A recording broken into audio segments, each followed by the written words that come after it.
Welcome to the Quick Stop F1 podcast. My name is Nyasha, and you could have been anywhere in the world, but you're here with us. We appreciate that. Joining me today, it's your favorite podcast, yeah? Understand, the streets link up.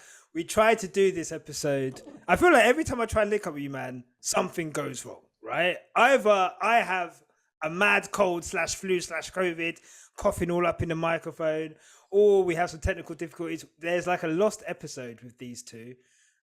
It's in the file somewhere, but we had to let it go because of all the technicals. But I brought them back because we've got some ranking to do today. It's Richard and Mahad from PitstopFracas. How you doing, guys? How you feeling? I'm all good, man. Yeah? I'm all good. I'm glad to be back on here. Yeah. Like you just said, there's a lost episode out there, guys. There is 1 hour, 45 minutes. Bro, that's to pay for that. Gone. Yeah. It's going to be on Patreon. Yeah, you know what? Yeah, like for our 5-year anniversary or something, I'm just gonna let it go. I'm like, hey, have that from the archives. But there's for some reason there's no Tandy on it. But look, that's neither here nor there. Richard, how are you doing? How's life? I'm all good, but I'm all good. Just came off the back of a great weekend, of course. You know, for winning a trophy and whatnot. So it's always a great weekend for you guys. Though. Like, it's hey, like, listen, when is it bad? Like, honestly. But listen, we've had the bad. We've been through the mud, been through the trenches. You get me? So I'm just trying to revel in all this for go south again. So that's for me anyway. Yeah. Enjoy it. All the Arsenal good times happened when I was a teenager, and it's just been pain since. Sprinkled with some FA Cup. You know, like when the war, when you get injured, they give you like some morphine. That's what the FA Cup was for us. It was just like, you have this to keep you awake and to keep you alive, but it just numbed the pain. Anyway, look, I'm here to talk about F1 pain, and we're going to do an episode today where us three, what we tried to do last time, and it's interesting actually because we tried to do this before the season started, right? And we wanted to rank the following drivers, essentially, from worst to first. So we're going to rank Charles Leclerc, George Russell, Lando Norris, Gasly, Ocon, and Sainz. I've put George Russell twice on that list, I've just realised. Yeah, clocked up. See how high I rank my guy. So nice, I've got to put him on there twice. We're going to play worst to first. And on this show, we're going to put them in reverse order, and we're going to decide. Now, on the last episode, or the one when we tried to do it, we basically just jugged it out for an hour and 45 minutes until we shouted each other into submission and came at a list, right? And we're going to do something. We're going to involve you guys at home. So, not you guys at home listening. You're not involved in this, but there are people on Twitter right now. So what we're going to do is I'm going to open the floor to our two esteemed guests, and I'm going to ask them for, out of that list, who is the worst driver. And if there's a consensus, we agree, we'll move forward onto the next one. If there isn't a consensus, and if there's like a mix of drivers that we put forward, we're all going to state our case, but then I'm going to put it to a 5-minute Twitter poll, see what Twitter says, and whatever Twitter decides out of those drivers that we put forward is the worst, they will be eliminated, and we'll go until we get to the top 3, and in the top 3 we'll ask Twitter in a 5-minute poll who the favorite, or who the most rated driver is out of those 2 drivers, and that driver will win the inaugural episode of Worst to First on Quick Stop F1. I'm just trying to get on your thing. I'm such a collab, man. It's a collab, man. Come on. Come on. Oh man. So guys, before I ask you this, I remember some of the things that were said in the last episode. And there were certain drivers on here who have vanquished certain allegations put at them, and certain drivers who possibly have gone backwards. Is there anyone in mind? But don't say the name, but is there anyone in mind who you think has had a big swing since the end of last season? Either way. Probably George, Probably George. George. Because from the Lost Archives episode, he was quite low, but we explained why, and it was justified why, to fit. Not to say he was shit or he wasn't deserving of the Mercedes seat, but just cases. But even though we're only 5 races in, I'd say he's moved up. He's No, moved yeah, I'd up. say he's moved- Okay, yeah, I'd say he's okay. moved up. Let me tell you now. No, I was actually gonna come in hot. I was gonna come in. No. Okay, go on, spill You know it. what? Yeah, I don't think any of us knew what George was going to do. It was a complete unknown. If we had to base it on just these Williams career. Yeah, no, we did. We did. No, that's true. And I, it's, you know what? Right now, yeah, it was harder last time doing it off of a whole season than doing it off of 5 races and last season, right? Or whatever, and their careers. Shall I just go first? Who I think is the worst out of these? Go. I think I know.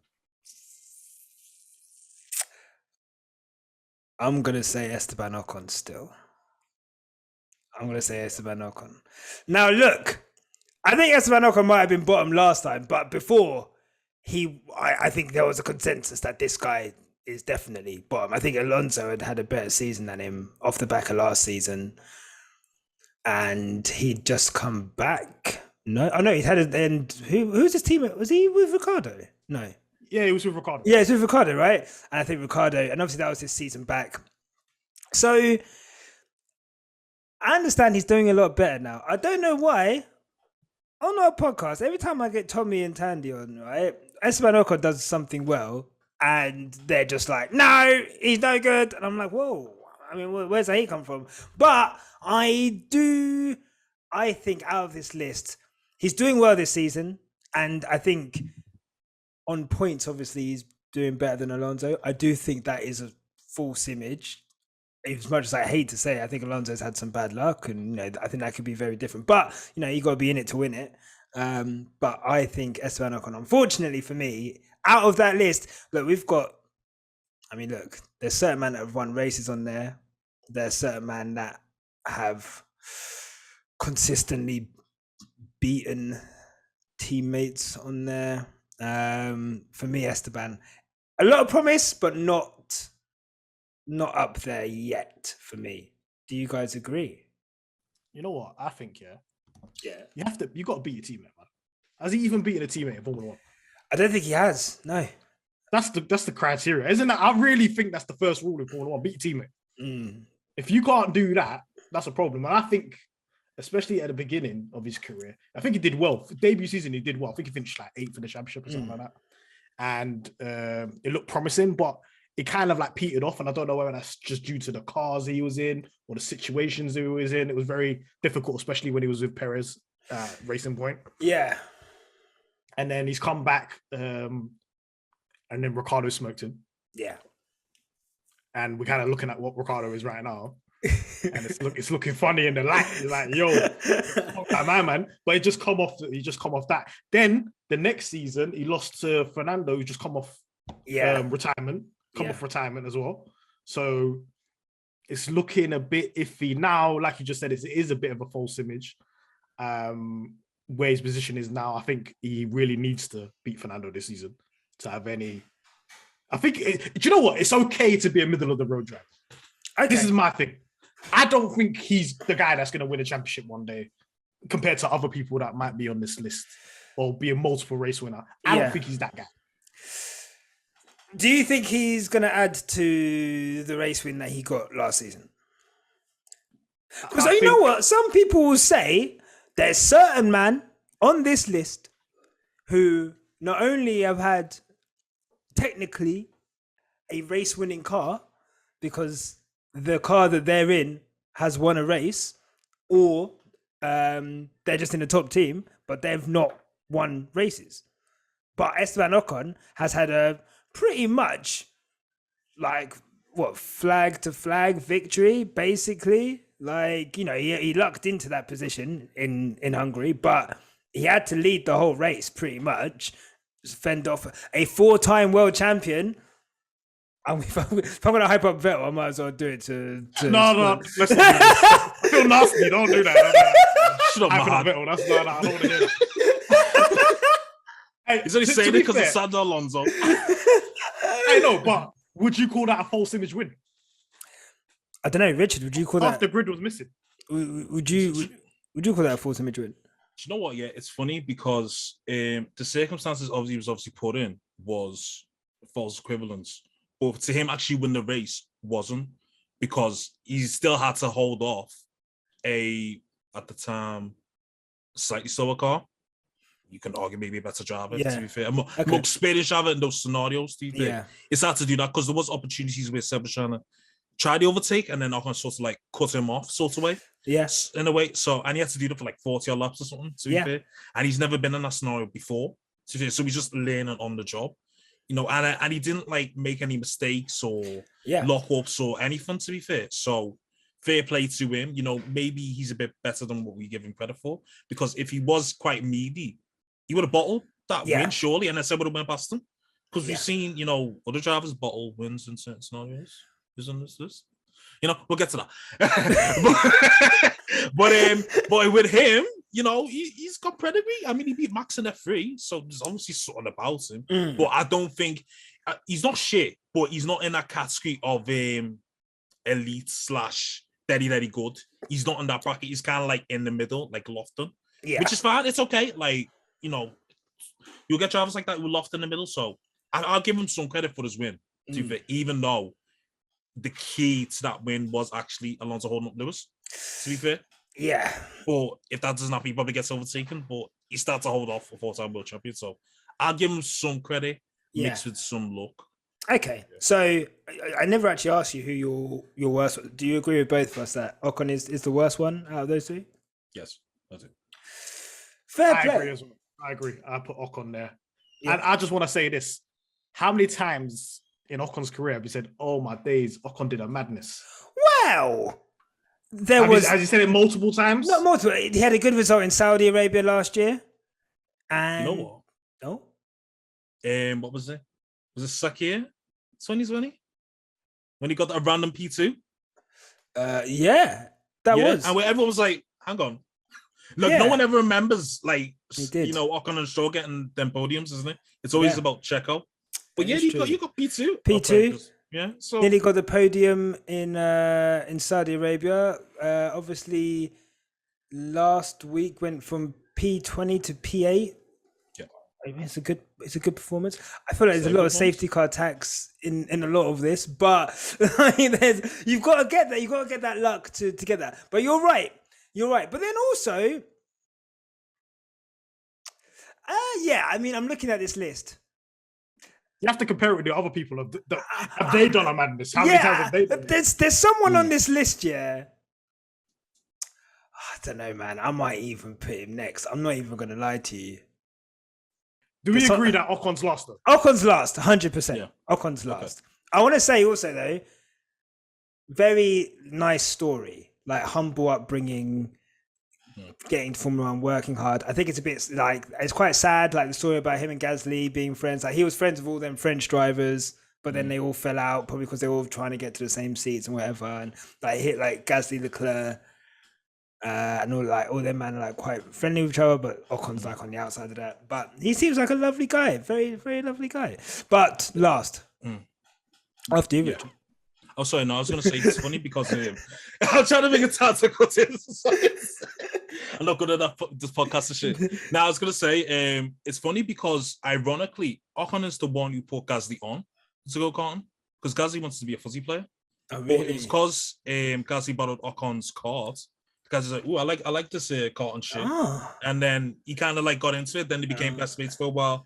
And then Ocon started hating on Gasly for whatever reason. Oh. Because as Gasly spoke about it, someone's a good video about it, funny enough. Oh, really? Gasly started saying basically started hating out of nowhere and he didn't get why he started like beefing sort of thing. Oh. So, yeah, it's a bit of an oxymoron because you maybe say Gasly's been passed off on there. So. Well, ironically. I mean, the both race. I don't agree. Look, I'm going to shake the tree. I'm going to put next. You know what, actually? I'm not. Richard, who's next? Who's next? Is this based on just this season? Or this is based on, like, we're ranking them on everything we've seen, but we just have a slight... Everything we've seen, but we've got a slightly larger data thing to go on now. And obviously there's going to be recency bias, but I guess we can only go by what we've seen. Okay. It's going to be a bit of a sticky one still, but I think I might have to, unfortunately, put Pierre Gasly there. Ooh, okay. Yeah. Race winner Pierre Gasly carrying AlphaTauri and Yuki Tsunoda on his back. No, to be fair, Yuki stepped up this year, so I can't even say that. But why Pierre? What's Pierre lacking that some of the others on here maybe have? To be fair, it's kind of more recently biased because since he's left Red Bull, he's been one of the best drivers on the grid, in my opinion, to be fair. But this season, I don't know if it's maybe car tax, that he's not really, performed to the heights that he was last season, to be fair. And I think maybe some of the other drivers maybe stepped up a bit this season, perhaps. Yeah. Okay, they've got faster cars and whatnot. I understand that part, but maybe there's questions whether if Gasly were to move to a top team again, would he perform? We don't know that. Like, it's people have been asking those questions since he's left Red Bull. So it's the case of, I still think Gasly's a quality driver. So I'm not like, so me putting the fifth and I'll say, oh yeah, he's trash now. But if I'm mixing in everything that I've seen as well as recent form, I can't really justify him any higher than that at this moment of time. Of course, we can always come back to this and maybe it'll be fair or something, I don't know. But I sort of have to think that everyone else ahead of him is kind of at least shown something this season ahead of him. But that's sort of staying on Gasly. So no, for sure. I think there is some car tax in there, isn't there? But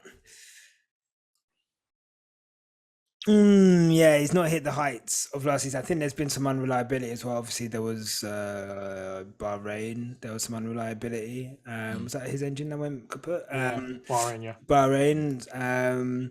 But he doesn't. I think he's qualifying. Is he still qualifying? He's not.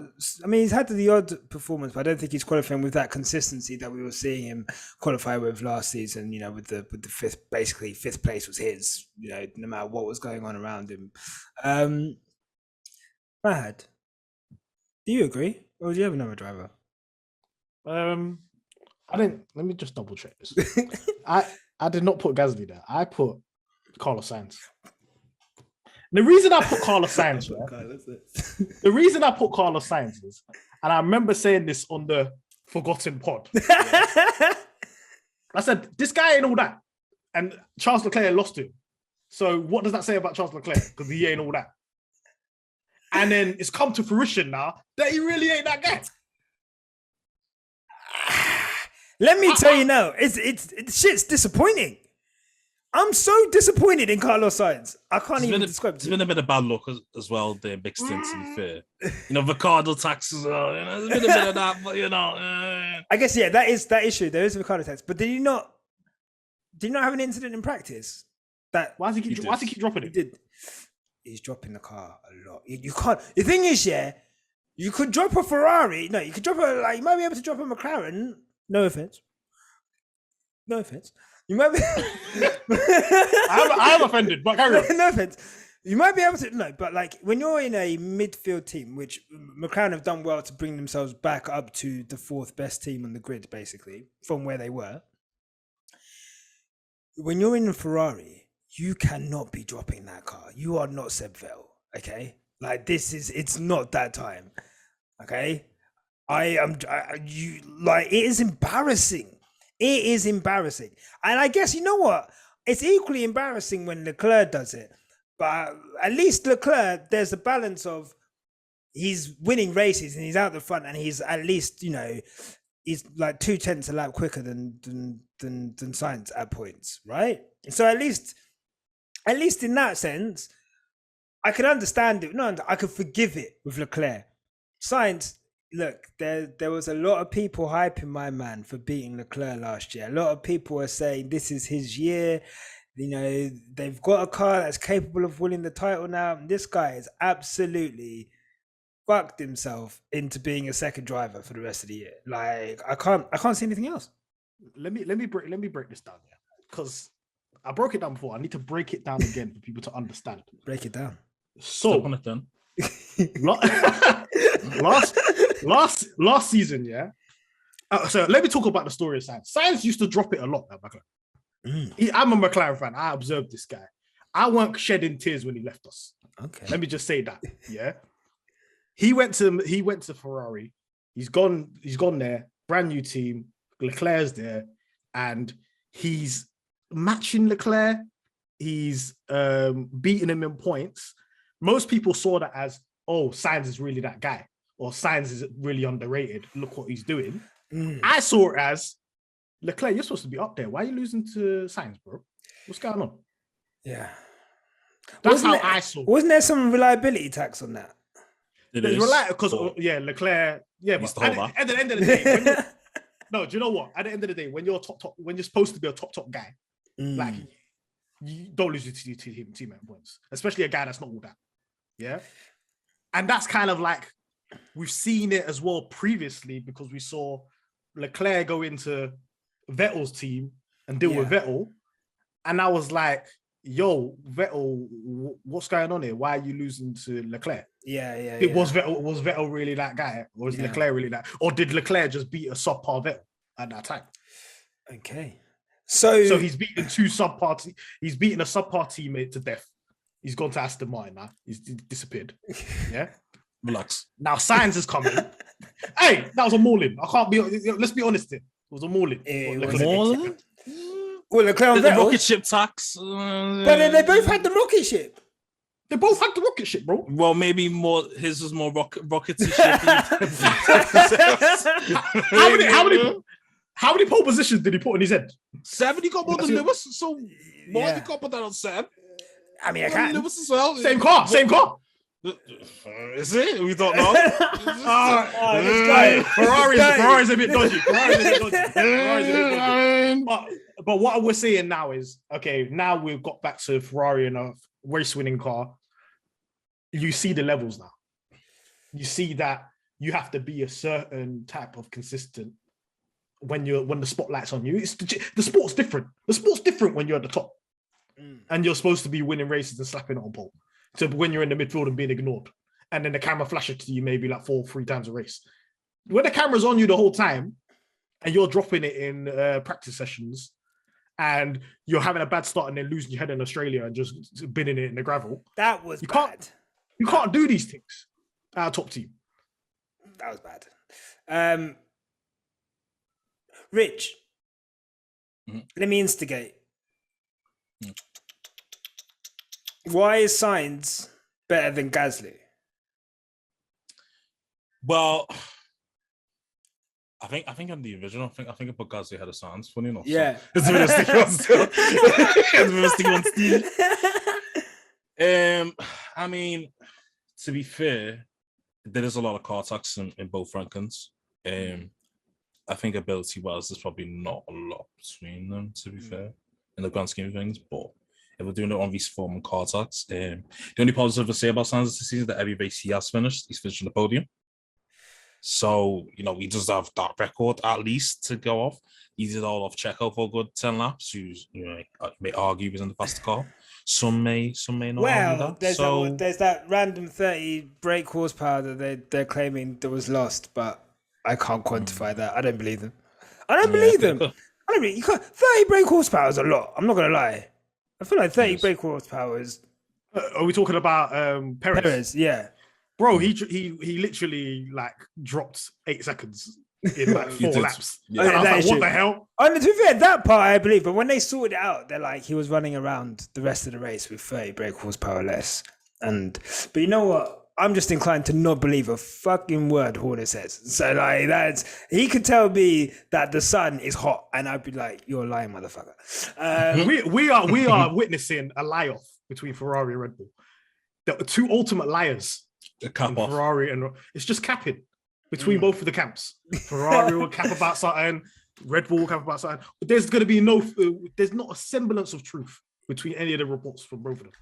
Right, I am typing up. You can probably hear my furious typing in the background. Okay, I'm gonna on the podcast having debates. Who is the worst driver of these 2 drivers? Be quick. You only have 5 minutes. Right, I'm gonna instigate a little bit. Mad. if Norris is such a golden boy, why is Sainz smoking him twice in a row? Talk about it. He was 18 And 19. kid. And when he was 19 years old, Norris beat him in qualifying, and it was only by reliability issues. He only beat him at 5 points, 6 points. It was nothing. It's basically nothing. So, but he beat him though, no? I know he beat him. Yeah, I know he beat him, but it's the same way people was like, I was never prescribing that Sainz is better than Charles Leclerc. I was never part of that camp. I was just saying Leclerc underperformed that season. Right. I'll agree Norris underperformed, but he's not better than Sainz. I watched both of them intensely for 2 seasons. Sainz is not better than him. They wouldn't let him go like that. Well, you'd say that. They wouldn't put a bag in front of him. They'll put a bag in front of him if they wanted to keep him. Well, they put that bag in front of someone else, and boy, look what happened with that. Choices. Bad financial choices. Zach, that is, was he 40 mil for Danny Rick? Hey, 15 million a year. 15 million a year. 15 million pounds per year. He's on 20 now. No, Norris is on 20. Oh, they gave Norris more money than Leclerc. I'm sorry, but that's outrageous. I can't lie They had to. Come on, man. I'm sorry, that's outrageous. Listen, Richard, if you're Norris's agent and you're seeing Danny Rick's getting double your money after what happened last season, you're going to your agent like, Zach Brown right now. Yeah, that is true. That is true. If you've got any agent that's worth his metal, worth his coin, he's going to go get you more money. And that's what happened. I just think in the grand scheme of things, it's outrageous. Not. I think he definitely deserves more money than Danny Rick. I think Danny Rick deserves to be on minimum wage, if anything. But that's a question for another time. But I just think in the grand scheme of things, 20 mil for a non-race winner is... The thing is, 20 mil, it's like, is that 20 mil a year? I guess it's probably incentives. Yeah, 20 mil a year, yeah. 20 million a year, man. For 5 years. That 20 million in 4 years is going to look like 4 mil, though.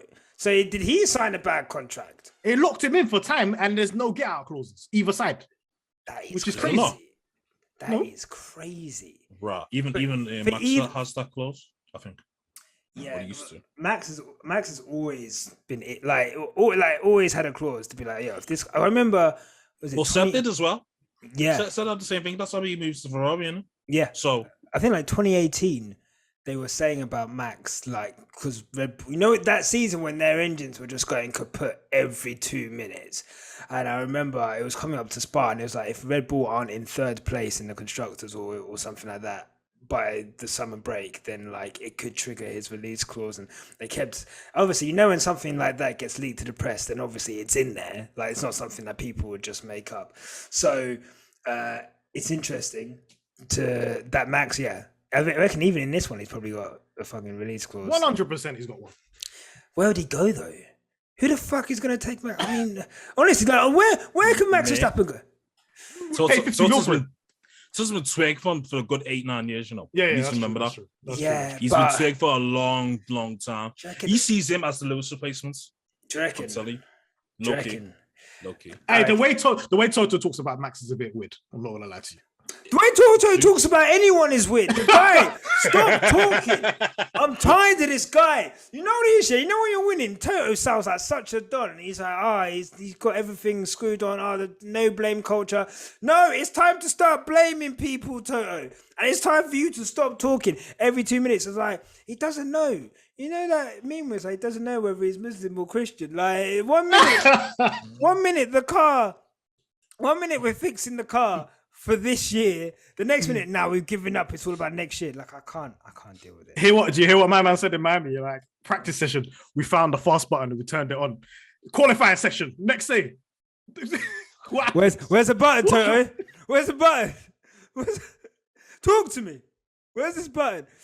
Honestly, this guy, he actually, this poll is close. He really, really, really gets on my nerves. But, Max to Red Bull, that is not Max to Mercedes. The fans would riot. I think the fans would riot. But then also, a lot of, there's going to be a lot of Mercedes fans leaving Mercedes once Lewis goes. And there is going to be a gap there. Commercially, they're going to have to fill that gap because, look, as much as I love Russell ain't moving them caps like Lewis does. He ain't pushing them packs, man. He's not. Them AMG packs, he ain't pushing it. He's not pushing that. Do you know what I mean? He's not moving weight. Nickels and dimes. He's Franklin Saints on that. 100% in a plane. Wow, the poll just switched on me last second. Right, drum roll. I keep refreshing this poll and it keeps changing. Right, I don't know why I'm retweeting it. The winner of this poll by 0.7% and officially the second worst driver on our list. It's Carlos Sainz. Carlos Sainz. I was right. Let's go. Carlos Sainz. That is a madness. I didn't expect that. I'm not gonna lie. I did not expect that. Let me ask this question to people at home when you're thinking about this. Yeah. Do you think Carlos Sainz will ever win a world championship? Not in that Ferrari. Not with Leclerc next to him. Never. As long as he's in the top seat. And he's in the top seat. That's an indictment. As long as Charles Leclerc is his teammate, he will never win a title at Ferrari. And then if he's not winning a title at Ferrari, he's not going anywhere else. Where is he going to go? This is his chance at a top team this right now. He is going to turn into Barrichello. He can't even do that because they're going to get Mick in because of his name. So, Carlos has got 2 more years after this year.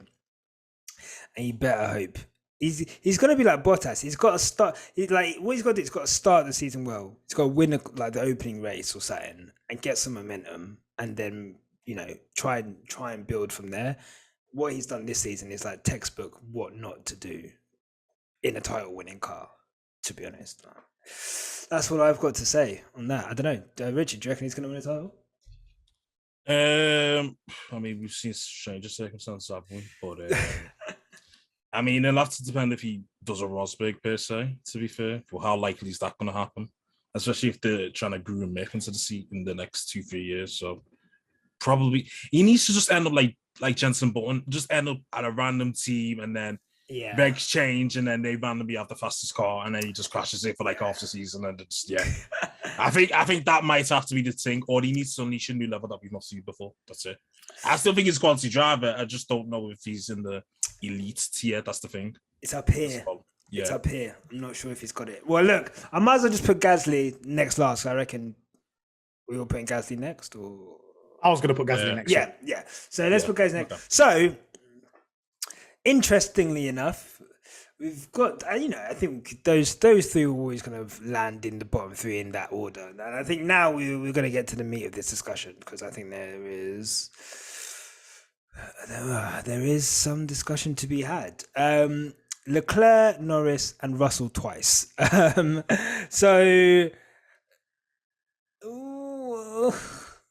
Mahad, who, you know what? We'll do the worst out of these three, and then we'll do the top two. So who? Because I was counting 7 people, and then I realized that Russell was on there twice.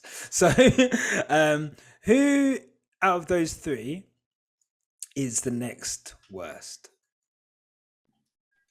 I'm putting George Russell. I knew it. On bronze. What? Why did you know? Okay, you'll never put your star boy. You're never gonna put him under Russell. Why is Lando Norris a better F1 driver than George Russell? The reason is he's managed to establish himself as one of the most talented drivers on the grid in circumstances that are not really. I wouldn't say McLaren right now are a better outfit or an overall team than Mercedes. I think Russell's in a situation where he's in a top team now and he's delivering what he's supposed to deliver at the end of the day. If he was if the Mercedes was actually like the top car, what kind of results would we be getting? I don't know yet, because like I said previously, it's really, when you're really at the top, it's a different type of sport. It's more of a mental game. It's not really just about just getting the maximum out of the car, like what he was doing at Williams, and kind of what he's doing right now at Mercedes, because it's like managing a crisis in a storm and just trying to maximize what you're doing at this moment in time. So he's doing similar to what he was doing back then in Williams. I am impressed with George Russell, him getting consistently in the top 5 and maximizing his results. But I personally believe that Norris has been doing that for a very long time and maximizing results out of the car. One thing that I've noticed about Norris, especially when he's been in the team, is his consistency is crazy. It's not one of those ones where, Norris has dropped it in the race because he's not been concentrating. Or I think wherever package he has that day, he tends to maximize it 100%. And McLaren, I'm not gonna lie, sometimes we're not the most organized team. We're not the most sorted out team out here, you know what I mean? But I feel like he maximizes what's given to him. I don't think I ever say to myself, Norris effed up today. He didn't do well, you know what I mean? We're talking about very small occasions. When you're Russell and you're at the back in the Williams, people are not really noticing that when you have a bad day or not. Because what's a bad day to you? 16th, 15th, you're just there in the midfield. A good day is like, let's say, for example, Russell in Imola. Them cars you have no right to be on the podium in a McLaren at all. Yeah. When we look at it statistically over the last 5 races, McLaren is not a top team. This is a boat of a car. This season? Yeah. Oh, yeah, for sure. 100%. So I feel like in the situations he's in, he manages to redline the car. And I think redlining the car to me is a promise that if you are given a car that's a top tier car at the front, you'll be able to do what you need to do. It's kind of similar to what Leclerc was doing and Max Verstappen was doing when they were not in the top car, but they were towards the top end of the midfield. Yeah. They tend to get the maximum result out of the situation. Yeah. Russell, he's doing that at the moment, but he's only been 5 races. I can't put him above Norris right now. If Russell does this the whole season, then I'll have that. So you're saying it's too early to put George. No, I'm going to ask you a question later. I want to get Richard's opinion. Yeah, I've got a question for you, but I want to get Richard's opinion. Richard, do you agree? Do you think that Russell is the next worst on that list, or is there another driver on there that you would like to place lower? Yeah, Charles, obviously. No, I'm joking. No, I'm playing. I've got an agenda, but I'm not that harsh. No, the next worst for me on that list is Norris. Now, granted, what Mahad has said is justifiable. I do rate Norris, even though I do slander him a fair bit from time to time. I really do. But I feel like for me, Russia last year was deadly telling. And it was more the aftermath of it rather than what actually happened on that day, to be fair. Because like mentally. Yes. Now, I'm not trying to be harsh when I say that, but for me, I feel that after Russia, he mentally fell off and he let that affect him in races. Because even looking at the results now, he was finishing between 7th and 10th in the races. And when Nuji was finishing like top 6 here and there, to be fair, getting a few podiums here and there, that for me, I thought I was quite telling. Because rather than to shrug off the possibility of a win-off and just dust himself down and just go again, he's supposed to let that get to him a lot, almost like he may never get an opportunity like that again. So it's almost like this self-doubt in his mind, to be fair. I feel like... Sorry, no, go on. Carry on. Sorry, after you. No, I was going to say, I feel like if you rate yourself that highly, I don't think you should have the self-doubt, to be fair. So say, for example, Lewis in 07, like the way he lost the championship, he could have let it affect him for the rest of his career. But he managed to just smell off and win championship next year, to be fair. Yeah. He's been in circumstances where he's been in championship battles and he's lost in a way that can affect a lot of people. Even 2016, to be fair, when he lost to Nico Rosberg. Yeah. That could affect him for 2017, and then it's a cakewalk for Ferrari, or he didn't. So I just feel like if you want to get to that elite level, you need to almost shrug that off. Like say, oh yeah, that's mine. We go again. Now, granted, this season, he's done quite well in that shit box. He's managed to get a podium as well, to be fair. But I'm not ready, because I can even be pedantic and go back to when they were in F2 together, George and Norris. George smoked Norris in F2. And they're on equal cars. Yeah. So that's a justifiable measurements of both their abilities, at least from that perspective. But for now, I understand people are going to put Norris above George because the sample size is very small. But from George, I've seen enough. I've seen enough to put him at least top 2. Yeah.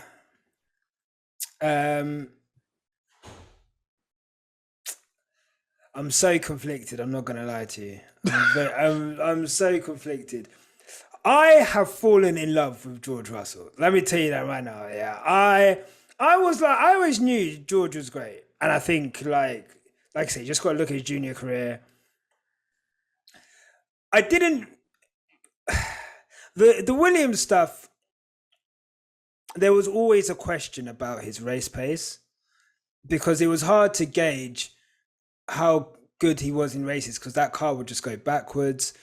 The tire preservation was awful. He had opportunities to get points and squandered it. Imola specifically. I think there's a couple of. I remember a Mugello race where he finished 11th, but he was running in the points for a bit, and there were opportunities she didn't quite capitalize on. So coming to Mercedes, I always knew the qualifying was going to be good. I knew that. Like that's he's got 1 lap pace. I was in the race though. I was like, is he going to be like? What's the delta going to be to Lewis? And to be fair to him, it's been quite even. In terms of race pace, I think George around 10th and a half behind maybe at points when they're on equal tires and strategy and so forth. He's so consistent, and he's getting the best out of a bad car. Now, Matt, it's a good question. Good point put across. Is it the same as when we're, if Mercedes do get up to the front, is he going to be able to still be challenging Lewis and, for pole positions? When it's a pole position on it's easy to fight and, get fifth place, 6th place when the car is bad. But when it's, between you and the greatest of all time for pole position, are you going to be able to step up? We don't know that yet, but I just, and the way he's handled himself in the press, he's such a robot in his answers, but I like that. Valtteri is always getting sly digs in. Whenever someone was like, "Hey, Valtteri, you beat Lewis today," I was like, "Yeah, it feels really good." And it's like, "Well, hang about, bro." But he was out for himself, whereas George is definitely obviously out for the team, and he's got a 3-year contract. He don't need to rock the boat. But Norris. A lot of people slander Norris. It's easy to slander Lando Norris, yeah. And I know Norris personality. I think his personality doesn't fit with a lot of Lewis fans. I think, and especially some of the stuff that he said. He could be very dry, very sarcastic, and I think that puts people off him. I think he's massively being disrespectful all the time. I think he's just being very sarcastic, but also at the same time, it can come across as disrespectful. So people don't like him, but he is generational. Let's make no fucking mistake about this right now. From the moment McLaren, from the moment Sainz left, he has carried that team on his fucking back. And at such a young age, for you to be carrying your team when you've got an experienced teammate, I don't know what the hell Daniel Ricciardo has been doing the last year and a bit. I mean, that's a different conversation. But for him to do all of that, I think is incredible. I think he is. It's a shame Russia happened. Not really, but it's a shame that it happened for him because it would have been nice for him to get that win, and it would have been a good win to get if he'd seen it through. So I'm struggling between these two. I can't lie. My head is saying that Russell is the worst, but my heart is saying that. My heart says that Russell is, because of the situation he's in and where he is going to be winning races sooner on a consistent basis than Norris. Now, is that because of talent or whatever? But we're going to see, I guess, George Russell go up another level from where we're seeing him here. I don't know how much further Lando Norris goes from here, and I don't know if we'll ever have the opportunity to see that. And I guess, Mad, to fulfill his ambitions and for Norris to get to that level, is he going to have to leave McLaren, or are McLaren going to build that car for him? McLaren got to build a car for him. You can't sign somebody that long and not have some sort of assurances that certain levels of capital is coming into the team and certain cars are going to be built where you will be ridden on a consistent basis. That we're not acting like McLaren has not done that before. We have done that before. The problem is we've come into new regulations now. The car is shit.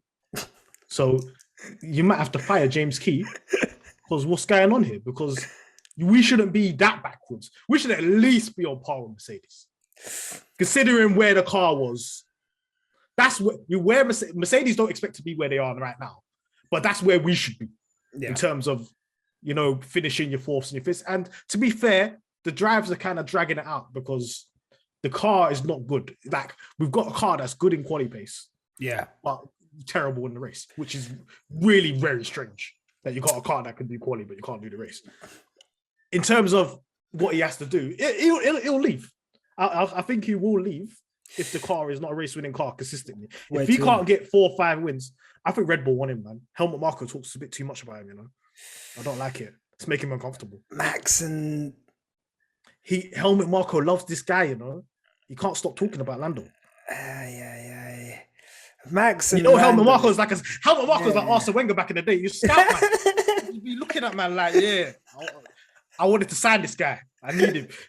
And he does it. He does it on purpose because he's like, even if you don't get him and that turns out to be a superstar, he'd be like, look, I told you not. And that's what Wenger used to do. Wenger would be like, I wanted to sign back a time ago. He did. What I'm saying? What are you saying, Mahad? It's giving. That's what you're saying. Oh, hey, whoa. Richard! Edit points. That is, yeah. Time stamp. Cancelled, man. God damn. Time stamping that. Okay, with Norris, I understand your points, Richard, about the mental thing. I think a couple things were like, I think it was mental and the car at the same time, because once Ferrari brought that Turkey upgrade with the engine, they were better than McLaren. Yeah. So that chance to win a race later that season wasn't going to happen in that case. But if we're looking at that, just that window between like Belgium and Italy and Russia, we had a good car. Belgium, if he doesn't drop it in Q2, he was slapping everybody up Q3, Q2. With Q1, Q2. When it got to Q3 and he dropped it, what I mean, the times that he was putting 6 tenths on people's head. It was looking ridiculous. Like it was looking crazy. And into Russia as well. When he put it on pole, he put 8 tenths on Sainz head. Sainz was second. He put 8 tenths. Isn't there like tire warm-up tax on that though? But they both had the same size, no? Yeah, no, true. Very true. I was going to say, I think the series, I was hearing you talk earlier, Richard. I don't think it's just Russia, I think a combination of Belgium, Monza, Russia. You've got 3 races there where really he could have won if circumstances were a little bit different. Like if he doesn't crash, then that's that's pole position and a race win maybe in Belgium. If there's no team orders, he's faster than Danny Rick on the day. Like, he has to play the team game, of course. McLaren getting a 1-2, of course they had to keep position, but he was clearly faster than Ricciardo then, and he's had to, see Ricciardo have that redemption win. And obviously you've got Russia.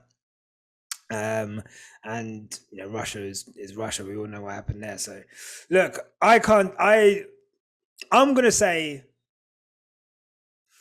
Norris is I'm gonna say Russell is the worst, next worst, purely because I want to dampen what Russell's done this season a little bit still. As much as I do love his performance in the car, I think the way his results are being used as bait against Hamilton right now, it's making me sick. It's making me physically sick. If I see that fucking stat about him being the only driver to finish in the top 5 in all races again, I think I'm going to smash something. I'm going to chuck my phone down. Fangio stat, yeah? Oh my God. Dead. The top 5. First 5 races in Mercedes. Mercedes. Mercedes. You want to bring up Fangio from the 50s? No. Is this what we're doing? Nasty behavior. That is nasty. I could not believe it. That was a big, wasn't that motorsport.com or something? That's a big publication, you know, acting like some of these dude bros on Twitter. Like, I expect some of these Red Bull fans on Twitter to come up with that. Not like motorsport. That was ridiculous. And look, Russell's been there to, like, you know, you got to be in it to win it. But there's a lot of safety car attacks in what Russell's done this year. I think, like, Jeddah, Lewis got done over by a safety car or VSC or pit lane, whatever. Australia, Lewis was quicker, and then they told him to slow down because of engine cooling. And then obviously we had Miami, where he's benefited from a safety car again. Was there a safety car situation in Imola as well? No, he just had a good... Imola just had a good race. He had a good race, yeah. So... The start was lucky. The start was lucky, though. Because when I look at that start, I was like, oh my God, Russell had a great start. Then I looked at the replay, man didn't do anything. He didn't. All he did is just drive in a straight line and avoid whatever was going on. And then he gained so many places. So. And then wasn't there the Leclerc crash, not crash, but the Leclerc incident at the end helped him out with points. And so, like, you know, you've got to be there to get the points. And that's what's great about him. But look, this guy is not driving the wheels off the car to 5th place, and like, he's not out driving the car, is what I'm trying to say. And people trying to use that to bring down Hamilton. You're nasty. You're nasty for it. And for that reason, I'm not going to put these season's results for Russell into the mix. So I'm going to say that he's next worst. But it's not up to us. We've got to put this to the people because there is a split. So whilst can I clarify? Clarify. Yeah. Before you put this poll out, Yeah, sure. I think a lot of personality tax is in place here. I think a lot of people don't like Norris, and it's nothing to do with driving at all. They don't. It's true. And so when they do vote Russell or Norris, they're always going to pick Russell. You know, so should I put? Russell's a PR darling. He's a driving alone. Yeah, based on their driving ability in alone. caps. Look, you already know me, bro. You already know me. The thing is in caps, yeah? Exclamation mark, exclamation mark, exclamation mark. Who is the better driver out of these two drivers? Open brackets, not personality, close brackets.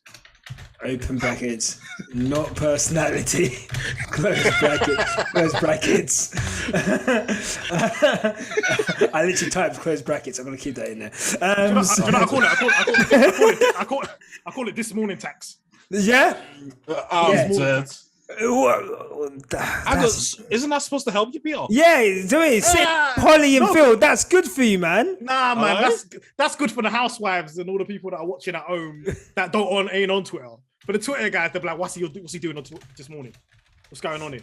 Okay. Agenda. Well, look, let's see. You watch it, that's what I'm don't do that. You know what, though? There's a period back in the day when I was unemployed, about 11 years ago. I was unemployed for a long period of time, like 6 months I was unemployed, right? And I just got into this routine of watching This Morning. Like, I was okay. And once you're knee deep in it, yeah, bruv, the way that thing consumes your life, yeah, and you just get proper wrapped up in like Polly's come on the show. She is a 56-year-old from Devon who's gone to Jamaica to find her husband. Here's Polly and her husband. And you're like, oh shit, go on then, Polly. And you're listening to all these stories and like you're entering the competitions. Maybe I'm going to win 50 grand today. Not today. Did not win any of the competitions. So I can understand. I can understand people getting into This Morning. I was one of you. But I can't watch it now. All that audience, they love Lando Norris now. They do love Lando Norris. One thing the new Lewis Hamilton. Underestimated. No. That's what they said. You know what? Yeah, I think he's much more popular outside of the F1 world we're in than we know he is. I think he's super popular. Look what he's doing. Like little kids know who this guy is. They only know who Lewis and Lando are. Lando is probably, if Lando between Lando, it's Lando, Max, and Charles. in terms of like they're gonna be the faces of F1. Like George is good, but George doesn't have that like social. Like it's not like charming like Leclerc and drive for Ferrari. Obviously, Max has the Orange Army, and I think Lando's got this like whole social media thing. He was really the first one to like bust the social media thing out of the other drivers and like build his own brand. Essentially, all this quadrant shit, like all the merch they do, the Twitch stuff, the esports thing. Like he's literally building a brand in his early 20s. Like that's pretty crazy. We're not seeing that from a Formula One driver before. So like his popularity. As much as I don't want to say it, but when you're looking at it, like I love George Russell, but George Russell is a lovely person. George Russell is Tim Henman, if we're keeping it a buck. Hey, whoa. Man said semi-final match. You're going to slap mediocrity on his name, you know? No, you know what, yeah. I love Tim. Yeah, that's mine. I can't lie to you. That's my guy. Go on, Tim. I love him. But I'm just saying. Hemman Hill and that. Listen, I live around the corner from Hemman Hill, yeah. No one's sitting on that hill, brother. No one's visiting that hill, bro. Unremembered. Listen, we're going to have to say a better person. What we say, okay. Damon Hill? Sign, come on. Damon Hill. You know what? Maybe Jensen Button. You have to say that quietly. Yeah. It's a bit nasty though. I'm not sure. Damon Hill. I think Jensen's probably the best. I think. Yeah, I think. But the thing is, I think George Russell's going to be. I think he's got 2 in him. 2 championships. 2 championships, yeah. I think he's got 2 in him. I think he's got. Is that Mercedes tax or just like sheer ability? A bit of both. Yeah. I think he's got the consistency to be a world champion. I need to see. We need to see a first race win. We need to see like the ability to look. End of the day, he's against Hamilton. Like his ability to compete against Hamilton. We'll see it. He's doing well so far. A lot of tax on that, but it'll be interesting to see. I think he's got 2.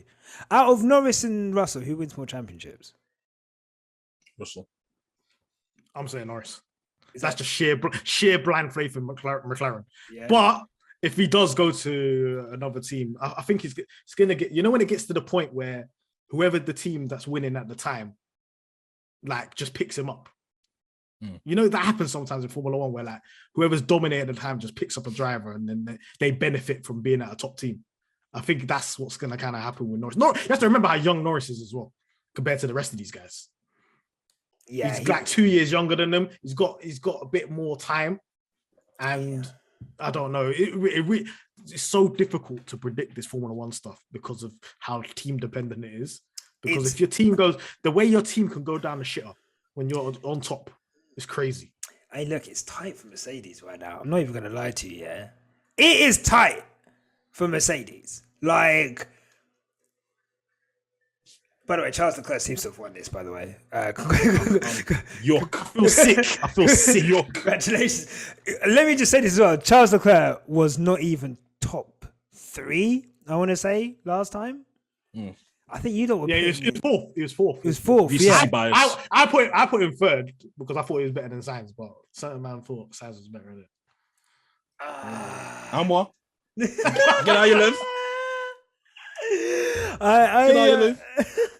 I think he's the best. Who's winning the title this year?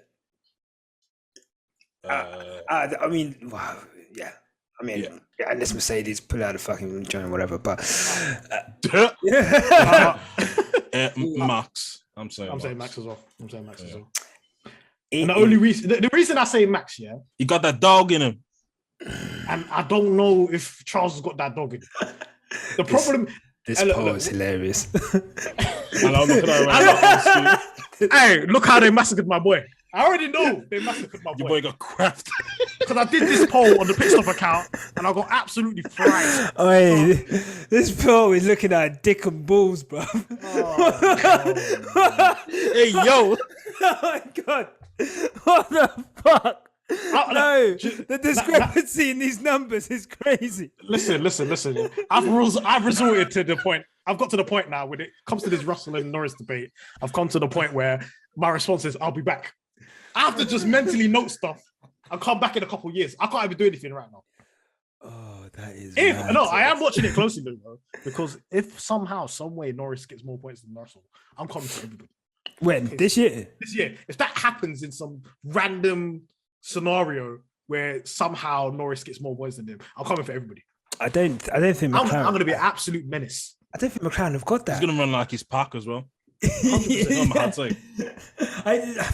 McLaren have got that? No. Before I say McLaren's got anything, I'm going to have to see the upgrades in Barcelona. It's kind of similar to Mercedes. I don't want to say something crazy, but if we've not really done any upgrades this season. This is our first major upgrade. If we could kind of close the gap to the top teams by at least half a second, then maybe we can. Has an upgrade ever brought half a second? This is what I'm trying to like with Mercedes. Yeah, everyone's like, Spain. Let me tell you now, yeah. Even if we got an extra 2 tenths, that is like for me. That is, and we can stop the like. Let's say if we stop the porpoising, everything's blessed, yeah. But there's tire warm up issues. There's even issues when we put on new tires. Lewis tried to bring them up to temperature, and then he wore through them too quickly in Miami. So it's not even like the whole car fundamentally is fucked. So obviously, if they're going to bring these upgrade packages in, the people expecting a miracle on that car, if it happens, yeah, I'll be so happy. Let me tell you now, I'm not expecting shit to be like drastically different. Like, I'm not expecting, because you don't just fix them with one upgrade. There's not a magic pill that you just go, dink, and you just fix everything. Also, Mercedes have issues with their wind tunnel. It doesn't correspond to what's happening on the track. I don't know if they got it on the market or some shit, but it's fugazi. So check this out. I remember they interviewed, who did they interview? I think they interviewed Horner, yeah? And Horner said, yeah, we can simulate porpoising in our wind tunnel. I was like, what's everybody else got then? What wind tunnels everybody else got? If nobody else can simulate it, then he can do it. So Mercedes is newer than Red Bull's. The wind tunnel. Is it? Is it? No, the simulator. Sorry, the simulator is a newer simulator than Red Bull's. I'm pretty sure it's a pretty new simulator. Anyway, look, let me tell you now. George Russell has won that poll with a total of 81% of the vote. I'll accept that. Yeah. Yeah, I'll take it on the chin, but I'll be back in 5 years. Okay. I'm dead. And then I'm gonna be like, put your chips on the table. You see your championships. What's going on? Ooh, okay, we'll timestamp that. And we'll bring it back. We'll bring it back. So look, the end order for this has been right, worst to first. The end order is Ocon, Sainz. Yeah, Ocon, Sainz, Gasly, Norris, Russell, and then Charles Leclerc, the winner. I don't think he's going to win the title this year. I don't think he's got it in him. That Bozo shit, as like, I'm sorry I've been for telling people about this for the last year or so. Yeah, exactly. I've been telling people about this for the last year or so. Trust me. And people do not want to listen. Here's the proof. He who does not hear must feel. And Ferrari fans, Leclerc is crashing all over the place and he's slapping you up and down with a slipper like my parents used to. Like, that is, you will feel it. Because that shit that he done in Imola was criminal. Like, any other driver does that, he's getting caned week in, week out. Like, that is unforgivable. There was no need for him to do that in a title fight. Imagine either Max or Lewis doing that last season. Mate. Chasing down a second driver. Imagine they were chasing down Bottas or Perez. Yeah. And they did that. There's no way. That's why I said there's levels to this. When you get to the actual title battle, yeah, you can't make mistakes like that. Yeah, he's got to iron them out. I think he is an incredibly quick driver. I've always said that. Leclerc is stupid quick. 1 lap race pace, he's got it, right? Those moments, I mean, look, obviously he had a brake failure, but it was just comical watching him crash Niki Lauda's Ferrari in Monaco the other day. Like, it's just in him. in him. I know he had a break for this. I don't want to take the piss out of him, but you know what? Let's take the piss out of him a little bit. No, yeah, we will. We will. Look what you've got here. Top 2 short haters. Oh, look here. Yeah, we will. Fam, you binned it at Raskas, which I think is the slowest part of Monaco. Yeah, I've never heard anyone bin it at Raskas. Yeah. You binned it at Raskas. They're talking about brake failure. They're talking about brake failure. I don't think that's a point where you're putting the brakes on, brother. Fam, Nicky Lauda is spinning in his grave right now. I swear to God. He is. He's spinning in his grave. Yeah, this meaty youth got to drive my whip. And he spun it in front of fucking pensioners and families. It wasn't even a race. It was just that some There was little... no one else on track. No. Nyasha, think about it. There was no one else on track. Nothing. Not a cone, not a steward, not a fucking a marshal, not a bad bee, not a Louis Vuitton handbag, not a bacon, nothing. It was just him and fucking tarmac. That was it. And he spun it at Raskas. I've never seen anything like it. Hey, listen, yeah, we spoke about we spoke about it. We spoke about it. Like we identified it a very long time ago as well, back in 2019. Yeah, and that was in a front running car. Yeah. How much poles did he have, and then how much wins did he have? Yeah. Obviously, that was a, let's say, a rookie season at a top team, because obviously he was at Sauber the season before. So yeah, age allow that one. But even when we Sauber, get to now, he was doing them things there. Bro, you can't overdrive, and I think this comes with time. This comes with age and time. Yeah. And even though him and Max Verstappen are the same age, Max is a vet in this thing. Yeah. He's made all these mistakes now. Yeah. In terms of that kind of nonsense, instead of just like randomly dropping it when you're just like chasing someone down. He's not really going to be doing that. He understands tire management. He understands all of this stuff. I don't think those type of elements that you need to have, mental elements and like strategic elements that you need at the top. Like Leclerc don't have experience in that. So if you're gonna go toe to toe with man the whole season, when he's just gone toe to toe with Lewis, who's the bloody master of that, it's gonna be a problem.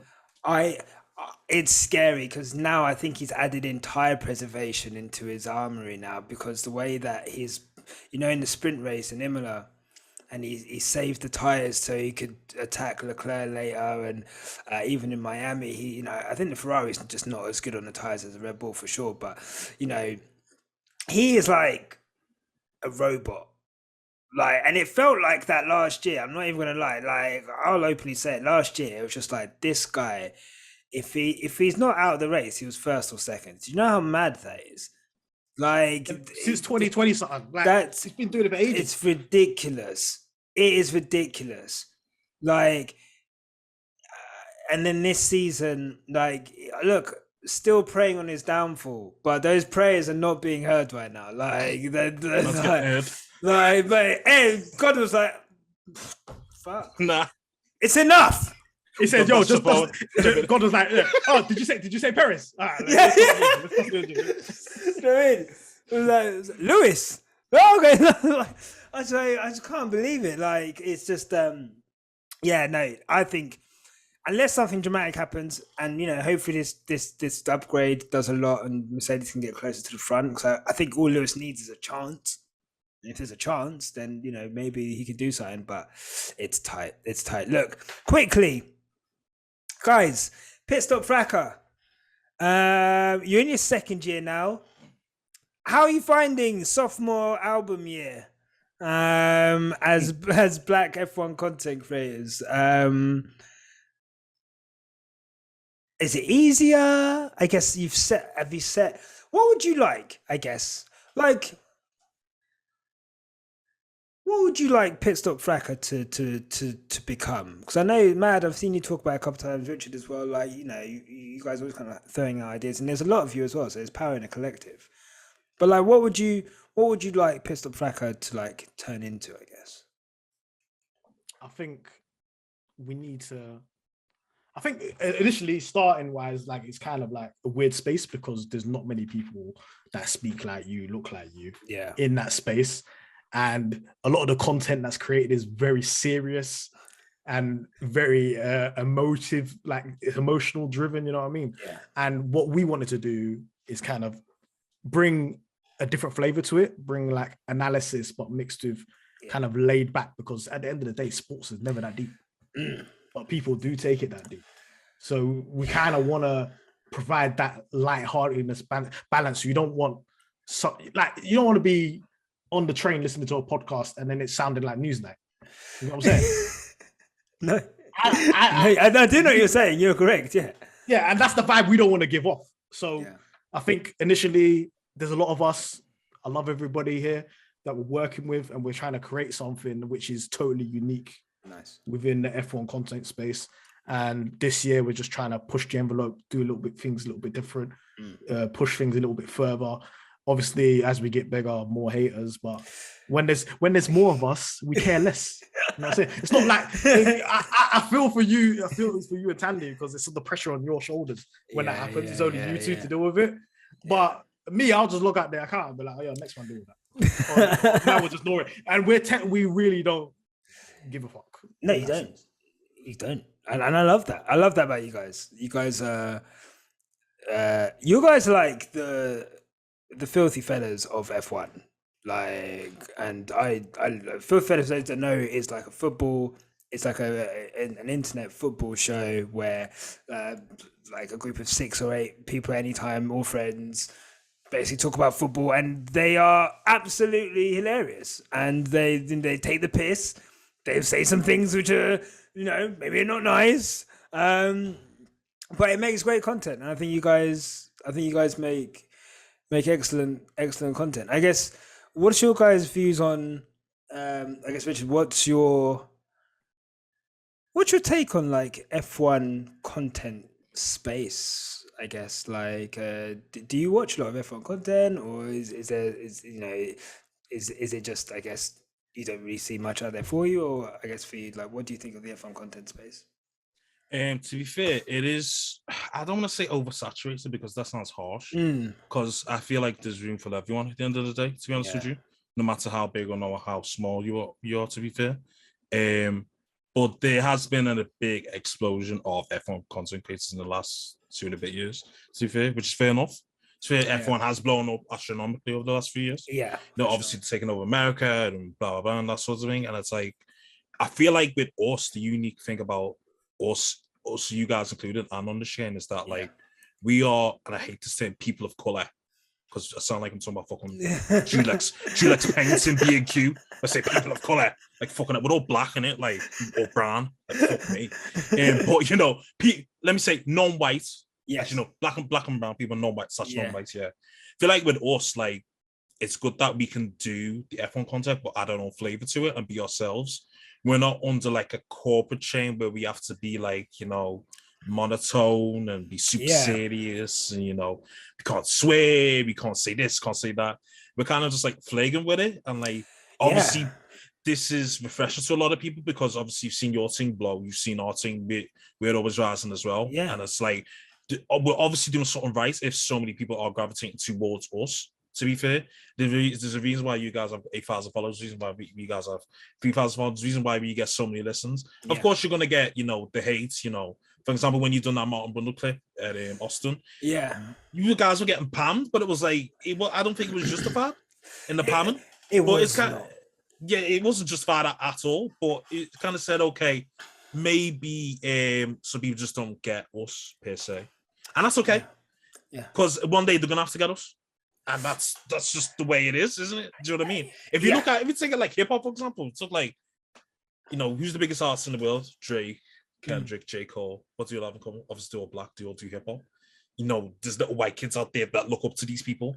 And once we get into almost that space where little white kids enjoy us, then obviously we're doing something right. Once you get, start getting invites and blah blah and sponsors, then obviously people are gonna get to that point where they can't ignore us.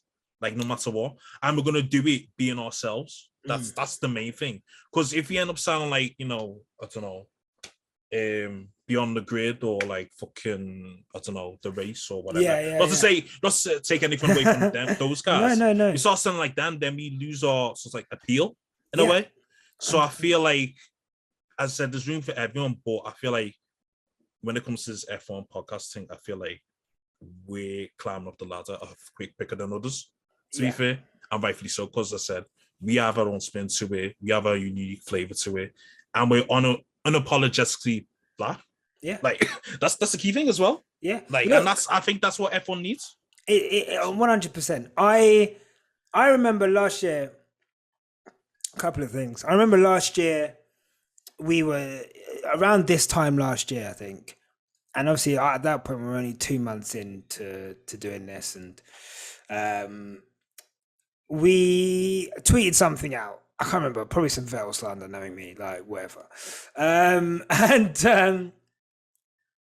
Someone messaged us, tweeted us, because we were like, I think in our bio, that was when we were like, you know, we make F1 content or whatever. And they're like, oh, you're a content creator, you're supposed to be unbiased. Like, and I remember writing back and I was like, no, let me tell you right now, I am biased as fuck towards, like, this is the Lewis Hamilton page. I fucking love Lewis Hamilton. I'm biased as fuck.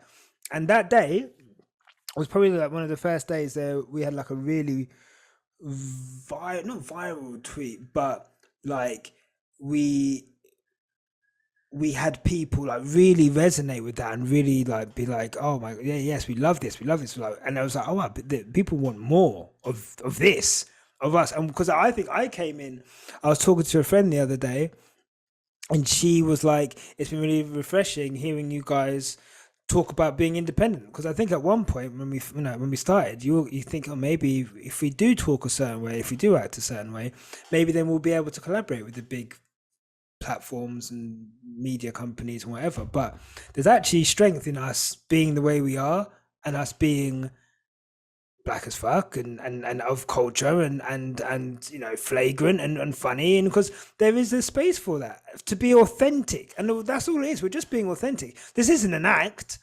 This is just who we are, and this is how we interact with sport. And a lot of people do that, and a lot of people, I think, relate to that, and I think that's really important. So it's really cool to see you guys grow, and just for us to be on this journey together, because I think it's needed, to be honest. I think I know people like us inspire other people to create their own platforms and to do their own thing, and I think that's, the more of us the better. That's what I can say. Yeah, I think, especially on your bias point, like I don't think that rubs, like, because people, they will look up to content creators or people that are making F1 content as if we're journalists and we need to operate with journalist integrity. But we're just creating content, and if you like it, you like it. If you don't, go away. And I think that's the kind of stance that I'm going to move forward with. Obviously, within us, there's a load of us. There's 13 of us. Like, if one person's going to be biased to another person, that's the whole point. We call PitstopFracas for a reason. What's the fracas about? We're arguing for a purpose. If we all agreed on the same thing, the content wouldn't slap. That's the whole purpose of what we're trying to do here. So we're trying to have discourse and have debate and like provide something that's a bit different, because one thing I've noticed about the F1 community is people don't like conflict. They don't like to argue or if they do argue, it becomes very toxic. Yeah. Because they take it personally, and we don't really take anything personally. Yeah. And I'm trying to, I don't know, maybe change the landscape of the Formula One space, because it's never that deep. It's never that deep. It's never. And the way it gets toxic so quick is mad. Yeah, that's true. Over F1. Like, I get it. If someone's doing some fuck shit, some racist shit, let's call that out. Cool. I'll go in on someone for that. But, you know, the whole my driver is better than yours thing, you can slander mine, I'll slander yours back. Done. Like, we don't have to then start getting into it and all this, that, and the other. But I think as a space, as long as there's more of us being authentic and trying to change the culture, I guess, from the inside. Look, the bigger we get independently, the better it is for the fans, because the moment you get swallowed up by someone, you gotta you gotta change. You can't say certain things. You can't slander certain drivers. You can't, like, do you know what I mean? There's restrictions that come with that, and I think it's good to be as unrestricted as possible when making this content, basically. Yeah, and also to touch on Mahad's point as well, I don't understand why F1 is so like territorial compared to football. It's like really territorial. when you, for example, when you stand a footballer, like you don't really get much backlash. You don't get randomers coming in and saying, don't talk about Reece James like that, or don't talk about fucking Martin Odegaard like that, or you black Like you don't really like, because you'll get that from faces. Yeah, you do. Like you will. No, you will. Yeah. Did you get that? I'm laughing because I'm like, it's true. It's so true. Yeah, it's so true. But in football, you don't really get that. But with F1, there's this strong territorial thing of, I've got to protect my driver at all costs. I've got to search for my driver's name. Who's standing on my driver today? The 24 hours a day. We've got to move in drones. We've got to move in the army. We've got to say this, that, and the third. I've got to comment to Europeans. It's like, fam, all I've said is Charlene got that dog in him, and you're saying I'm a black so-and-so. Like, what have I done here? Like, I remember one time I slandered Shaw, like in code. Because I know what the army like. I done it in emoji flags, Oh wow! And somehow they found that tweet and said I was a racist. Wow. Towards Charles Leclerc. No, because the Monegasque flag is similar to the Singapore flag. Oh, it's a different shade of red. Oh right. So they thought I was being racist to Singapore people, and I was like, no, why would I do that? That don't make no sense. They're dying to get people. They want to get people out of the paint. Like they are like dying to get people. And look, some people deserve to be cancelled, but you're not going to be able to cancel me out of my Formula One opinion. Okay, okay. I don't care. Like we will say what we're gonna say. I'm gonna say it the way we're gonna say it. You guys are gonna have to deal with it. And that's that. To be honest, you know what it is. Do you know what it is? I think it's a trickle-down effect because of how serious the actual content of F1 is, and how it is. Like Sky Sports, they've got a kind of serious feel, or they used to have like a very serious feel, like back in the day, and it's kind of like targeted towards your 50 plus. So there ain't none of that going on, and I think that's kind of trickled down to the fans. 100%. But even like let's look at F1 content. F1 content is basically a guy, most of the time, talking at you for like 15-20 minutes on some deep dive on a subject, more technical than you'll see on Sky Sports, more technical you'll see on Channel 4, with pictures and maybe some random videos going, like narrating over it, right? That's the shit that bangs. That is content. Like that is how people blow on YouTube. TikToks, people making TikToks, people whatever, but like on YouTube. So everyone is so conditioned to content being like that when people do something different, or people talk different, or people come with a different point of view, they get mad. But you know what's even weirder now is that people are turning on the content creators if they say something that they don't like about their driver. So even if there's a 20-minute deep dive with facts and, this is my opinion, this is why. If it's like slandering their driver, you're biased. Like, bro, if you don't like it, hey, all the people that don't like this podcast, okay? All the people that don't like PitstopFracas, all the people that comment on other people's YouTube, go on Amazon, pick up a microphone, pick up a little webcam, make your own fucking shit, and then put it out there. And then that's it. Then you'll be happy, because then you'll be able to talk about your favorite driver all day long. Do you know what I paid for these microphones? So I can talk about Lewis Hamilton all day long, and no one can tell me shit. Definitely not you. So that's what I've got to say on that. To be honest, that's what I've got to say. Hey, listen, I respect it. Yeah, I agree. I fully agree. And tell them to send a link in it so we can slander you and fucking dislike your shit. Do you know what? Send us a link. Let us review your shit. Let's see how good. Because you know what? I'm sure you guys know this as well. People think this shit is easy. People think coming on this podcast and doing what we do right now is easy. Let me tell you right now, you ain't got that. You're not that guy. Okay? People don't want to. Not that guy, pal. You're not that guy, pal. You're not. You ain't got the dog in you. You ain't got that dog in you. You're trash. Oh man. See that interview on ESPN today? The Pat Bev one. Pat Bev. Hey, we need that F1. I need to be that guy. You do. I need to be that guy to be just talking like that, because that's what we need to break down the barriers. Yeah. And pit stop, quick stop. We're building this community brick by brick. Yeah. So if you want to come along, come through, want to have a good time, whatever that community is that was there already, that's not leaving. You don't want shit down. Come over to death row, okay? Come over to death. I'll be Suge Knight. I'll sign you right away. That's fine. I'm skinny with funny plats, so I'm gonna be Snoop Dogg. Guys, thank you so much. I am very distracted because Arsenal are currently about to fumble Champions League football. So I've got to Love to see it. I've got to go. But guys, where can people find you on social media? Find us on Instagram, PitstopFracas. Find us on YouTube, PitstopFracas. Find us on Spotify, Twitter, Apple Podcast. People, give us a review, give us some 5 stars. You know what I mean?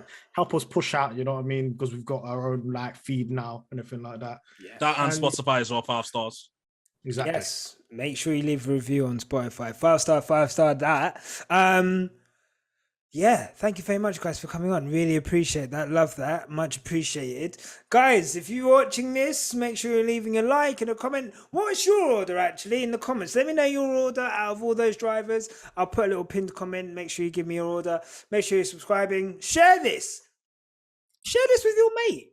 Your mate that likes F1. Like, hey, it's a couple cool podcasts. I'm going to leave a link to PitstopFracas link tree. You got a link tree, haven't you, right? Yeah.